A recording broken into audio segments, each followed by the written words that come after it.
to thank everyone for viewing the previous video, the You're Not Your Flaws update. I talked to a brother today while I was out this morning who observed the video, and he had told me that his wife was enjoying it, but she felt like I should have spoken a little bit more in depth on how men have caused the community to be as it is this day. Because he was telling me that she was saying that it seems like he has a grudge against the previous generation, more so on the women's side. So I'm going to address that. Now, when I was talking about this, that was based upon when I went to church with my ex, and they focused on the mother's board, and they focused on honoring the mother's board. And as I said before, these women were coming in with their chests, all poked up, and they was dressed in white, which is supposed to symbolize innocence and flawlessness. And so by my coming up where I was, seeing the things that I saw, being able to identify these women according to their age with that particular generation, I did not stand for them. Had there been fathers being honored, I would not have stood for them either. But I think what she was telling my friend was valid. So I'm going to go into that for a few minutes. It's easy to assume that that video is against women when it's really not. It's really not. The women of that generation, no, it's not. Because the fathers were just as guilty as the women, because the fathers were dancing down that Soul Train line as well. And what I had came to find out, because there used to be another Soul Train outside of Don Cornelius that used to be in Chicago, and it was upon the channel 22. And my oldest sister, Bibi, she used to be on that Soul Train all the time. And so, but this Soul Train wasn't hosted by Brother Don Cornelius, rest in peace. I forget the brother's name, but it was hosted by someone else. However, he was able to obtain the right to call his show as well Soul Train. And this, like I said, this was in Chicago, Illinois. Now, the reason why I bring that up is because by my sister dancing with these people, I knew a lot of the people who were dancing on that particular Soul Train in Chicago. And I would hear conversations because I was a curious dude, little dude. And what I noticed is that the men who were attending that Soul Train, as well as Don Cornelius Soul Train, those women who they were dancing down the Soul Train line were not their wives. Now, a lot of people may say, well, maybe they was too young to be married. Well, back in the 70s, most couples, despite how young they were married. My mother had got married to my father at the age of 15. Now, I'm not basing everyone else's ages of getting married based upon when my father married my mother, who was but to 15 years old, as I said. But what I did find out is that these men were either separated. I mean, there was a lot of separation in that generation. So these men were still married, but they were on Soul Train with their girlfriends that dancing down Soul Train. And so back in those days, as I said, there was a lot of separations going on. There were the percentage of divorces was very low back in those days. These men just left their homes, and yet and still neither one of them, whether male or female, ever sat down and discussed divorce, totally ending it. There were times of when, and I'm pretty sure some of you heard of this, when men would have his primary family at one end of the block, and he would have another family either down the block or 2 blocks over, and these women knew about it. They both knew each other. And so this guy would go from his primary home to his girlfriend's home. He had children by both of these women.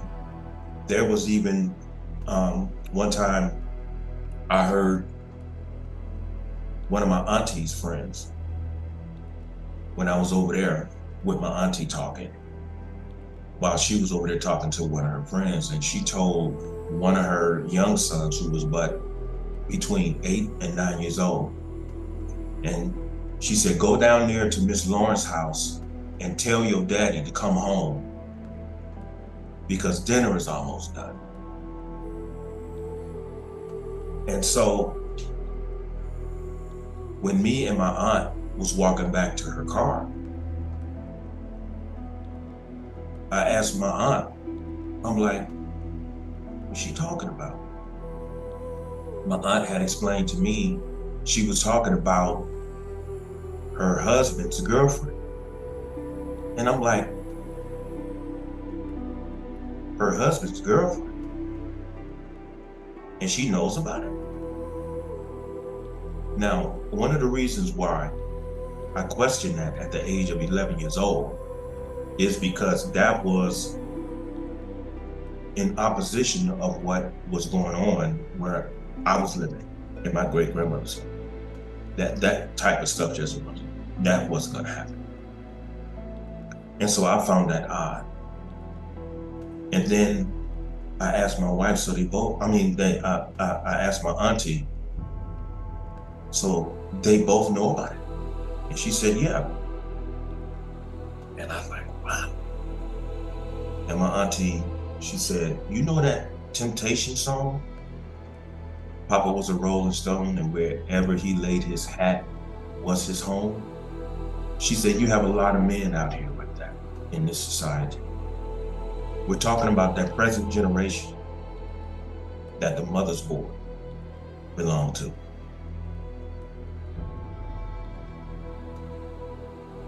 You had plenty Rolling Stones, many of them.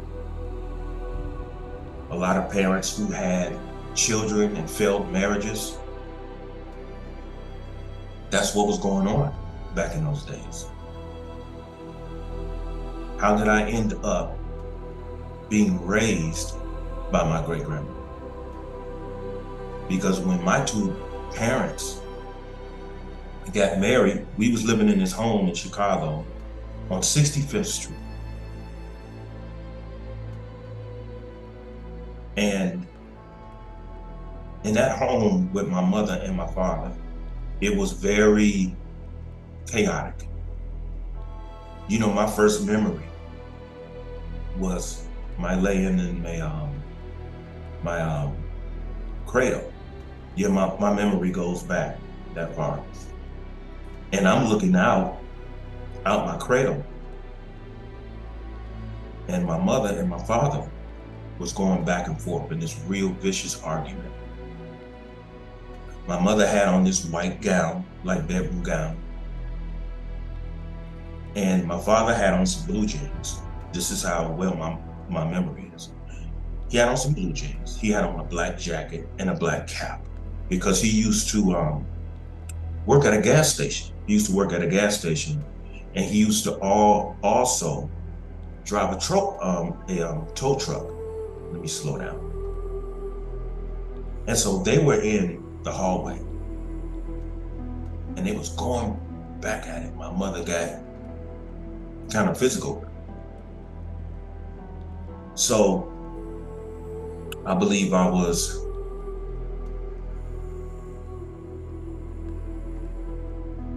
around about 1 year old or 1.5 years old, but I was still in prayer. And so even though I was that young, my mind was still able to perceive that what was going on in the hallway is not supposed to be going on. And so I recall struggling to stand up in my cradle. And I'm looking at them, and they going back and forth. And I'm up there like this, and that very moment, I knew that I was not able to speak in order to tell them to stop. And so even though I perceived that something was wrong and it shouldn't be going on, I came to realize that I'm not able to speak the English language because I'm too young. But still, I was able to understand that what I'm seeing and what I'm hearing, it's not right. It shouldn't be happening. So that young, I was standing up in my cradle, and what brought me from laying back, looking at them in the hall, fighting one another, it had such an effect on me. I got up, and I'm like this. I wasn't able to say stop it. I wasn't able to say stop it because I wasn't able to talk. And so all I could do was moan like this. That young, and you're being affected by the environment.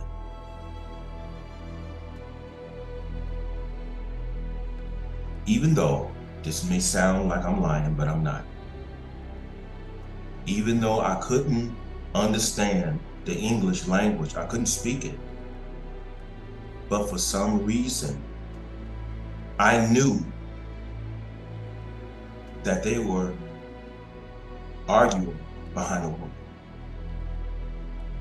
Because my father was one of these real beautiful men, really nice looking men. As a matter of fact, my father, he kind of favored Prince back in the days. So he had a bunch of women running behind him. Even the aunt that I just told you about, my Aunt Ruth. My Aunt Ruth was crazy about my dad. And so even though I was looking at that, I was able to recognize this shouldn't be happening. I was affected by that. And so, as I got older,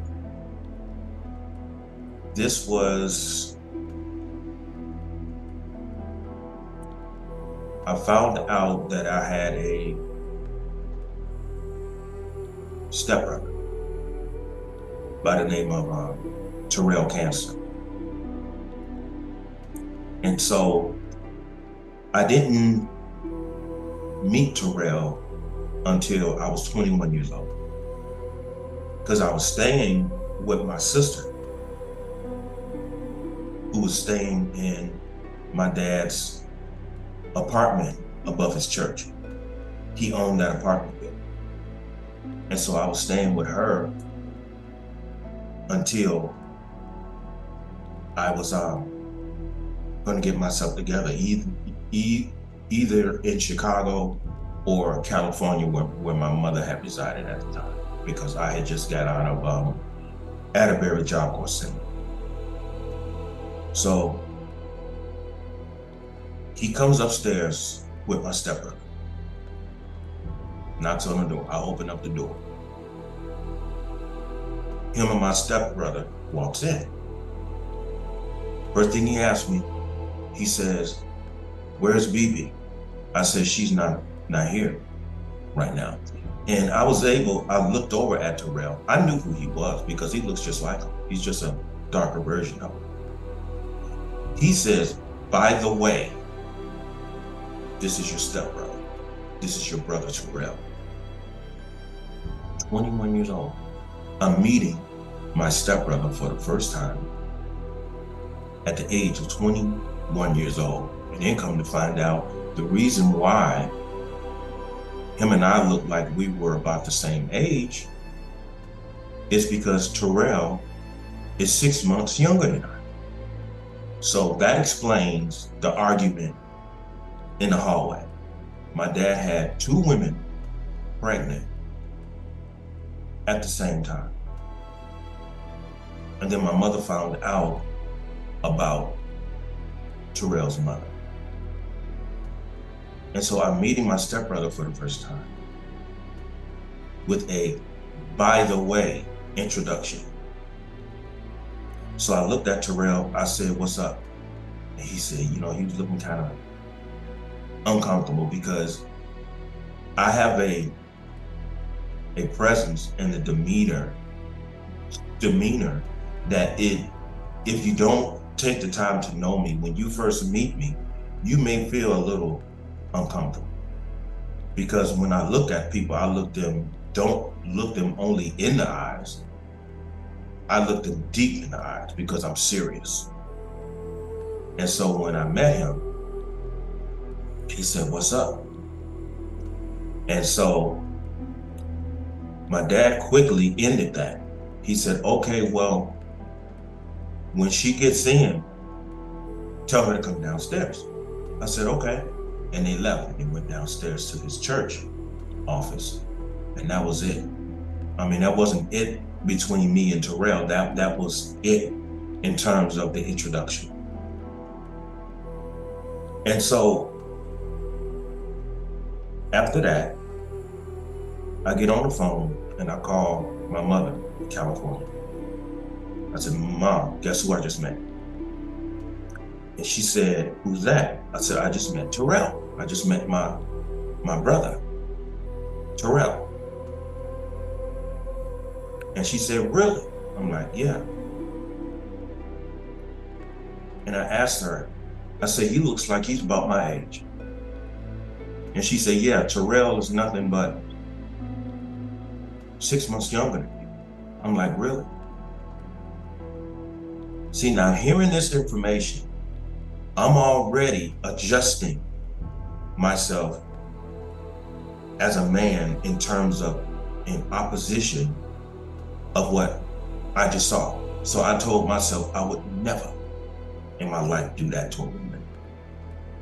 And I would never put a child in the position that Terrell was in to the degree he feels so uncomfortable and embarrassed to meet his 6-month older brother, knowing that he came into the world through the infidelities of that man that was standing right next to him against my mother. And so that's one of the reasons why I embraced Terrell as my, people want to say stepbrother, but I embraced Terrell as my own. And until this day, Terrell is my brother. But when I was talking to my mother, she told me that I think it was a couple of nights after that argument, he had returned home and they were talking. And my mother, according to her, she had told him, you know, I can't believe you did this to me. And so my dad told her, you can't believe it. And she said, no. He said, I'm gonna make you a believer. So what did he do? He told my mother, put on some clothes, I'm gonna take you somewhere. So they're driving on the west side of Chicago. He stops at a motel. And she asked him, why are we stopping here at a motel? He leaned over on her side, passenger side. He pointed up to a room. He said, you see that room up there on the 6th floor, the second unit from the last? She said, yeah. My father told her that's where we got together and we made Terrell.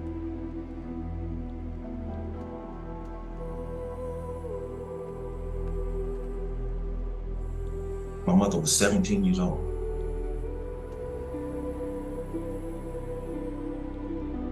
How could you do that?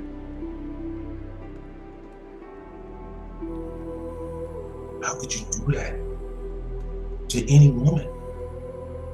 I'm not just disgusted because it was my mother. How could you do that to any woman? That's what we made him. Oh, no. You haven't heard it yet. He drove from the hotel and they went over to Terrell's mother's home. She said when we walked in, Terrell's mother knew who she was. Did Terrell's mother have an attitude? No, because she was a very beautiful, sweet woman. And I'm not saying that in case Terrell see this, she just was. I did research. She was a beautiful, sweet woman. Now, what my dad told her, I don't know. That's between them. He brought my mother in their home. And my mother said Terrell's mother was so sweet to her. You know, she gave her a little hug. My mother sat down in the kitchen. Terrell's mother asked her, would you like something to eat? And my mother was so traumatized and she was hurt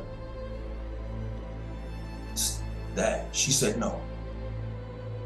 Who could have an appetite experiencing anything like that? And so she said, you know, your dad, he was just walking around, went in the refrigerator, got him a couple of beers. And she said, he was just acting like he was at home. I said, Mom, that was his home. You know that song that the Temptations made, that Aunt Ruth told me about? Papa was a rolling stone, wherever he laid his hat was his home. That's what that means. He made himself at home.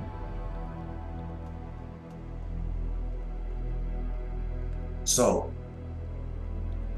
going back to the hotel, that's where we made Terrell.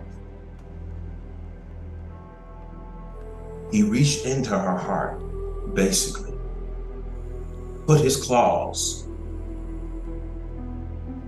around her heart, and he was squeezing her heart, and he was pulling on her.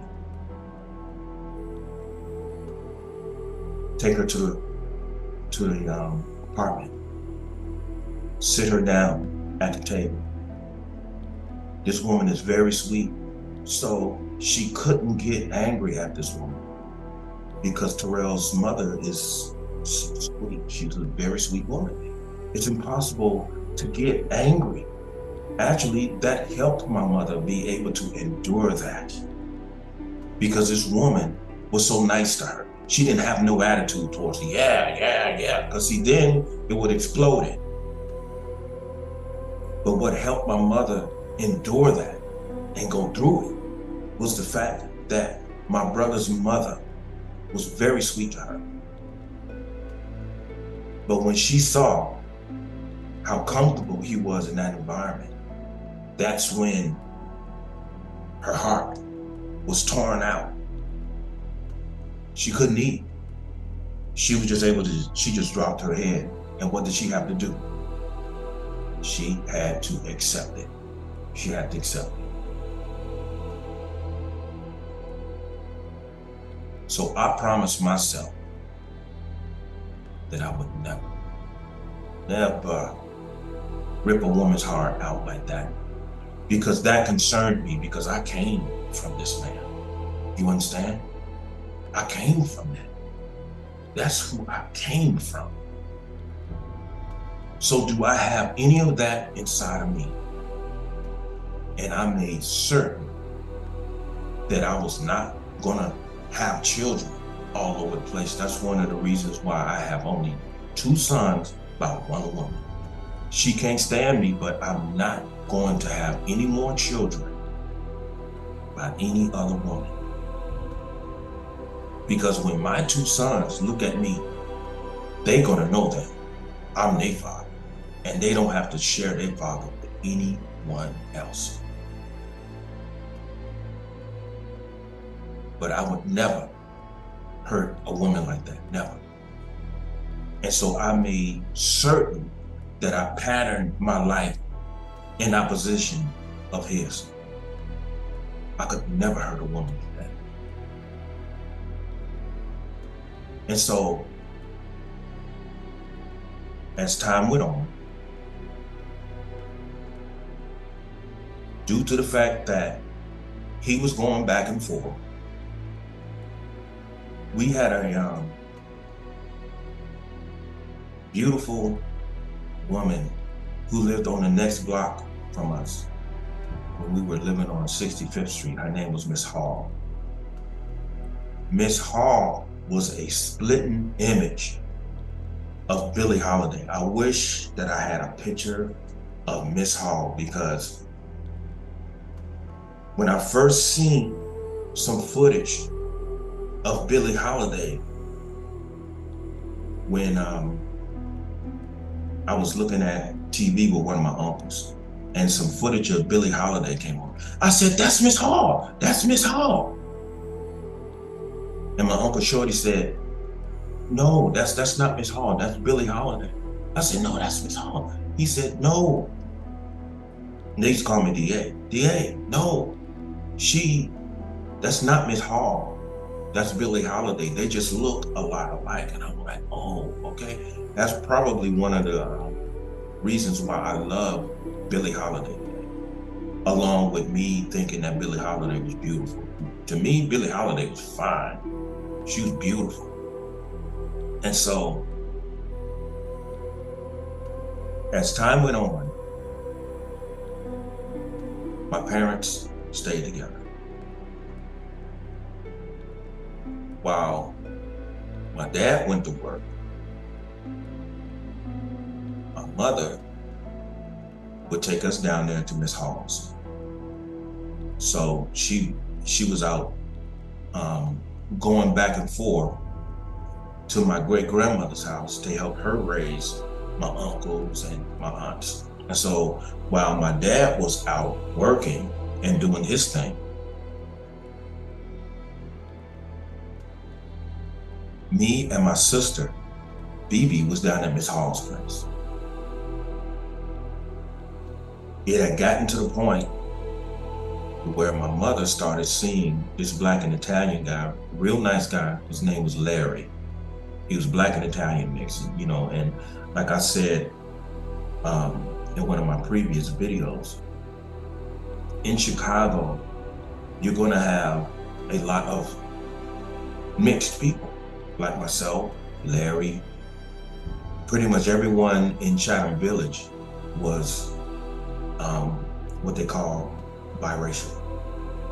And so in Chicago, you're gonna have a lot of Black and Irish, Black and Italians, Black and Puerto Ricans, you know, a lot of mixtures.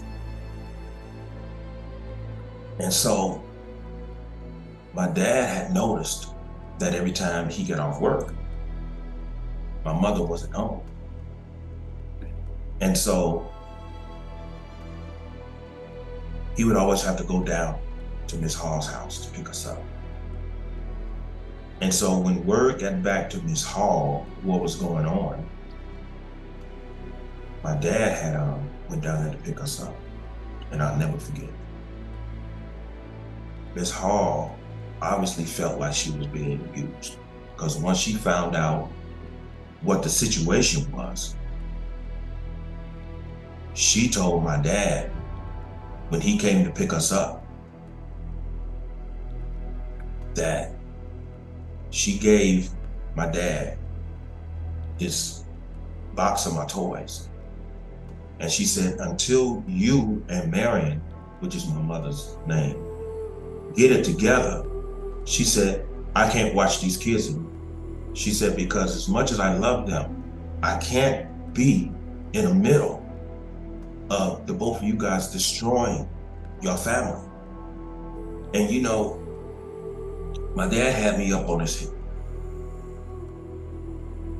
And what I noticed, he had, it has always been something about me that has irritated him.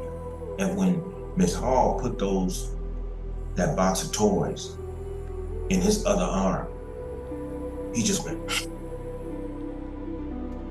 And so once we got home and my mother eventually got home, they got into a big fight. She got into a big fight. And so I don't recall everything that night, but it wasn't no violence. But I do recall her taking me and my sister over to my great-grandmother's house. And so when word got back to Graham, who was my great-grandmother, my mother came over one day to pick us up, and Graham said, nope. She said, these babies are staying here with me from now on until you and Van get yourselves together. She said, Van was my dad's name. She said, until you and Van get yourselves together, these babies are gonna stay here. She said, because I don't want them in the middle of everything. So from that day forward, me and my sister stayed at my great-grandmother's house. And in due time, my mother also moved there. Now,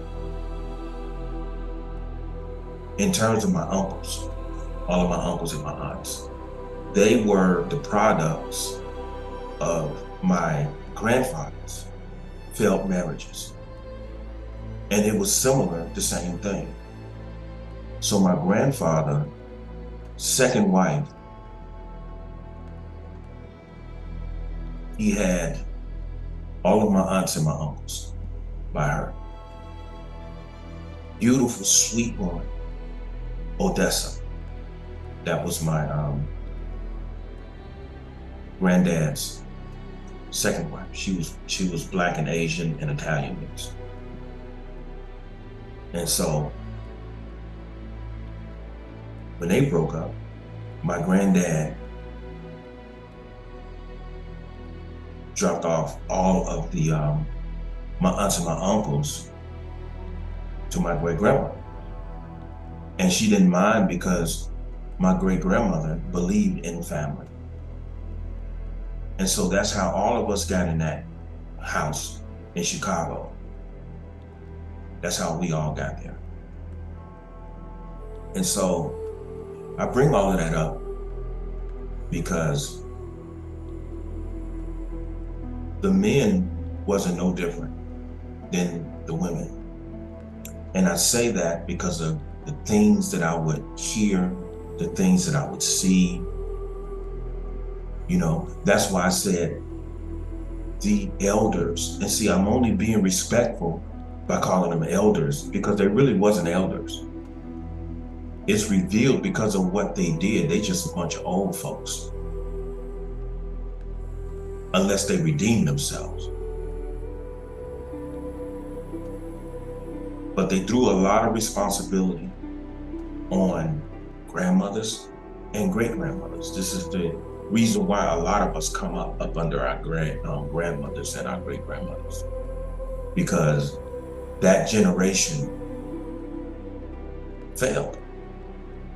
Now, as time went on, my grandfather, he found another wife, Mother Lily, who I love immensely. And through her, I believe he had 4 kids, and he finally settled down because he said all that he ever wanted in his life was a woman that loved him and loved God.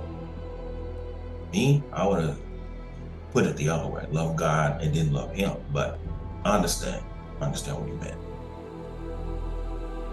And so, stepping outside of my family, I used to see a lot of men destroy their families because they got caught up in this whole effect from seeing these characters up in the blaxploitation. They wanted to be slick, with their little rims on, they long fur coats, and my mother used to call them Mr. Papa Doo-Wah type dudes. I used to hear them, even younger versions of them, stand on the corner and sit up, throw their dice and everything, play craps on the corner, talk about who they slept with the other night. Ain't nobody got no pussy at all. We're just standing there on the corner, just lying to each other, competing with one another, trying to impress one another.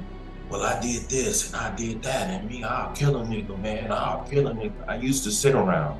I used to stand a little bit further off from these guys and just listen. I would just listen to their conversations. I would go to Ray's barbershop and sit in the barbershop. They used to call me, Ray used to call me Little Kelly because I was part of the Kelly family through my grandfather. He used to call me Little Kelly. So I used to sit in there and I used to listen to these men talk all the time. And whenever the conversation started dying down a little bit, sometimes whenever Ray wouldn't have any more customers, whether I needed a haircut or not, he would say, get up here in this chair, Little Kelly. He used to call me Little Kelly. And I would tell him, I don't need a haircut. He said, get up here in this chair. He said, let me clean you up a little bit. So he would clean me up, line me up real good. But during all of those conversations, I used to listen to a lot of immoral conversations that came from the men. So it's a generation that compromised on both sides. That's my point. It wasn't just the women who compromised. It was the men who compromised as well.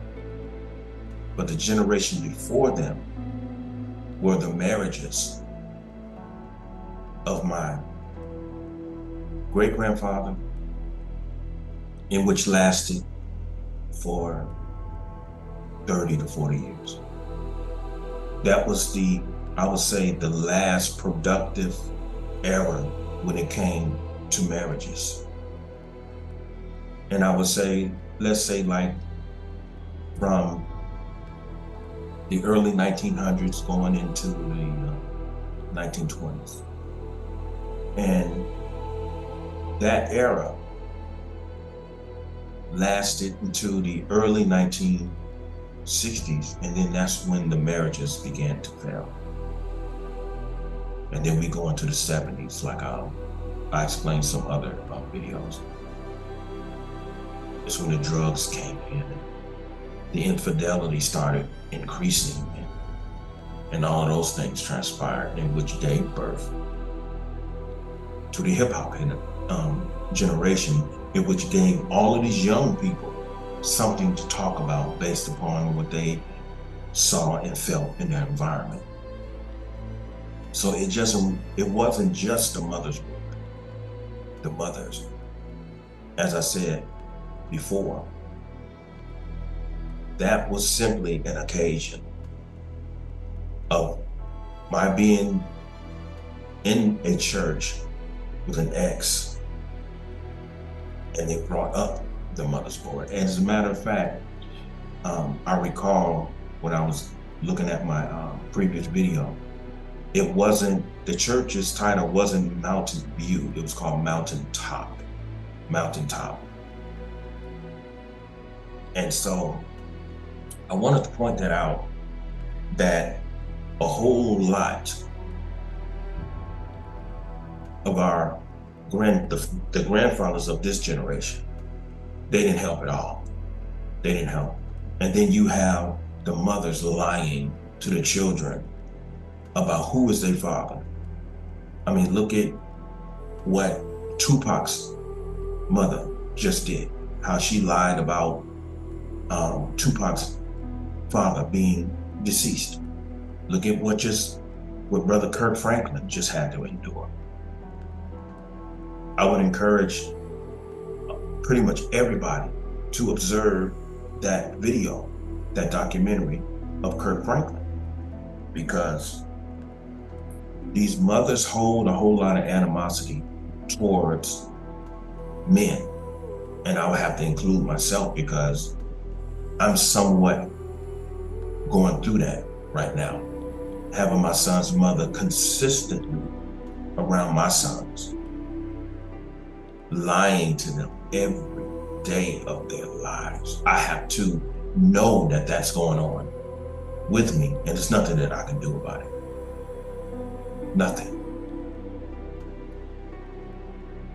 The same as I said in my previous video on how my uncles were maintained in that home going into their 30s. And they're not, everyone after my great-grandmother passed away struggled to learn things on their own after her death. Here it is, I have a son 31 and a son 34. And she has pretty much held them in hostage. So here it is again.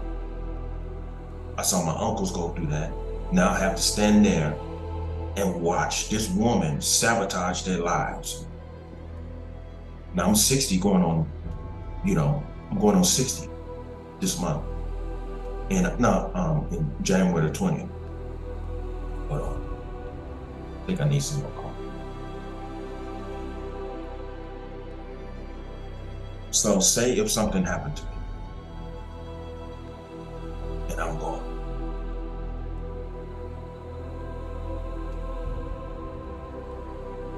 Say if something happened to both of us and we're gone. Right now, neither one of my sons are prepared for life. So there's the family curse. Right over again, being passed down from generation to generation. Now, a lot of people say, why don't you try to talk to your sons? I try to talk to my sons all the time.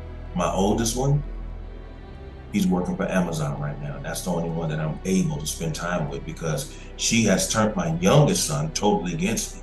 However, I'm a different type of human being when it comes to things like that. I'm not, and this is not ego, I'm not the one that's gonna keep calling and ask that real ignorant question. Hey, how come you don't talk to me? What did I do? If you know you haven't done anything, to provoke this type of behavior in your youngest son, why are you asking? What did I do? I know I haven't done nothing, so I don't play into that madness. So if he wants to be angry and go for the rest of his life disliking me, power to you. That's you walking around with all of that anger and rage and animosity towards your father who did not put it there. It was your mother that has poisoned your mind and your heart. And until you come out from under her wicked spell and her lies, then you will know what humility is, because now you have the facts. And you don't have to apologize. He doesn't have to apologize to you, because as I said, of the other youth, it is their environment. It is the effects of the environment that has affected these kids today.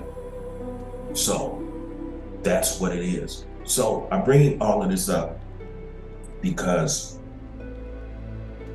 a lot of men did help destroy the community and create the hip hop community, because a lot of these rappers, if you take time to talk to them one-on-one, they will tell you that their father wasn't around. And that what they knew about their father is equivalent to what the Temptations talked about him being a Rolling Stone, having a whole bunch of women. The only rapper that I recall, it could be more, but the only rappers that I recall saying anything about his father is brother Tupac Shakur, rest in peace. That's the only one that I recall, me personally. He's the only one. So yes, the men messed up too. And you had better believe at that time, I knew that they messed up. It just wasn't their moment. And you better believe, if they wanted to honor the fathers, I still would have sat my ass down in that seat and I wouldn't have stood up, because I know better. So we have to become better men. And we have to stop ripping out the hearts of our women. And our women are going to have to stop ripping out the hearts of our men. But this one is focusing on us as brothers. We got to stop hurting these women, making them angry and bitter and rigid. Because of that, this is what we're dealing with today. This is what we're dealing with today. So we have to clean it up. We have to heal our community. We have to talk to one another. We have to go in and talk to the so-called elders so that we can learn about the mistakes that they've made, so we will know what to discard inside of ourselves. We have to discard it. But one of the major problems it is, and I hear Brother Angry Man talk about it a lot. I hear Brother Anton Daniels, and I hear Brother Sister Crimson Cure talk about it all the time. No one wants to take accountability for their actions. And until you guys take accountability for your actions and just talk to these young men, admit your flaws, tell them where you messed up. Because redemption is a beautiful thing.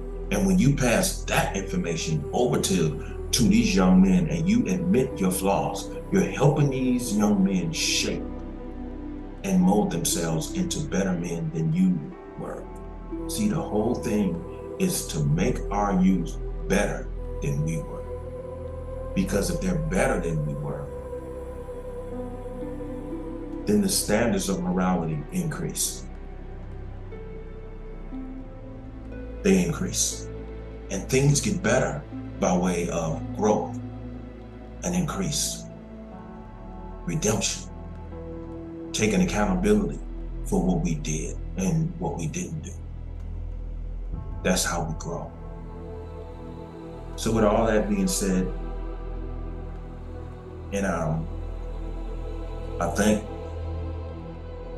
my brother's wife for bringing that up, because that gives me an opportunity to deal with both sides. And so with that being said, if you enjoyed the video, just give me a like or a subscription or whatever you choose.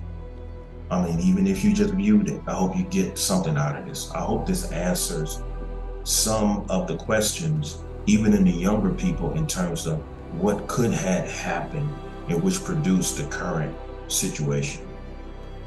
So with all that being said, I bid everyone a good evening, and everyone stay human. Peace.